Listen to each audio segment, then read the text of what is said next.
20% கூட்டுவட்டி விகிதத்தில் வைக்கப்பட்ட ஒரு தொகை இருமடங்கு மேல் ஆவதற்கு மீச்சிறு முழு ஆண்டுகள் என்னன்னு கேட்டிருக்காங்க. கூட்டுவட்டி ஃபார்முலா நம்மளுக்கு தெரியும். A is equal to P into 1 plus R by 100 to the power n. கரெக்டாக இரு மடங்கு மேல் ஆகணும்னு சொல்லியிருக்காங்க. ஓகேவா? அப்போ இந்த தொகை வந்து இரு மடங்குனா A வந்து 2Pன்னு போட்டுக்கலாம். இரு மடங்குக்கு மேலே இது வரணுமா?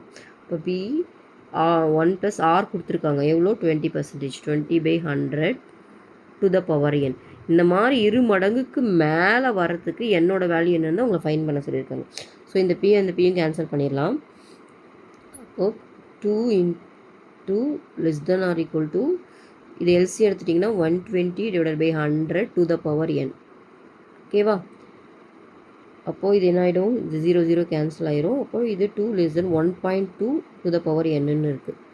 ஸோ இப்போ என்னுக்கு எந்த வேல்யூ சப்ஸ்டியூட் பண்ணால் 2ஓட பெருசாக வரும்னு போய்ட்டு இப்போ 1 போட்டால் கண்டிப்பாக இது பெருசாக இருக்காது. கரெக்டாக? அப்போது 2 போட்டிங்கன்னா நம்மளுக்கு தெரியும் 12 ஸ்கொயர்னு வரும். 12 ஸ்கொயரு 144. அப்போது பாயிண்ட் வச்சிங்கன்னா 1.44. ஸோ அப்பையும் பெருசாக இல்லை. அப்போது 3 கொடுத்து பார்க்கலாம்.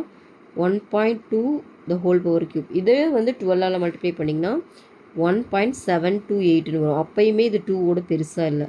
அப்போ 4 கொடுத்து பார்க்கலாம். 1.2 டு த பவர் 4 ஆன்சர் வந்து 2.0736ன்னு வருது.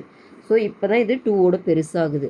அப்போ என்னுக்கு நான் வந்து 4ன்னு கொடுக்கும்போது தான் அது 2ஓட பெருசாக வரவே ஸ்டார்ட் ஆகுது. அப்போ இரு மடங்குக்கு மேலே வரணும்னா நான் என்ன 4லாம் கொடுக்கணும். அது முழு எண்ணுன்னு சொல்லியிருக்காங்க. அதனால தான் நம்ம 4ன்னு போடுறோம். ஓகேவா? 4ன்ற முழு எண் கொடுக்கும்போது தான் அது 2ஓட அதிகமாகவே ஸ்டார்ட் ஆகுது. ஸோ என்னோட வேல்யூ 4 தான் இந்த சம்மோட ஆன்சர். ஓகேவா?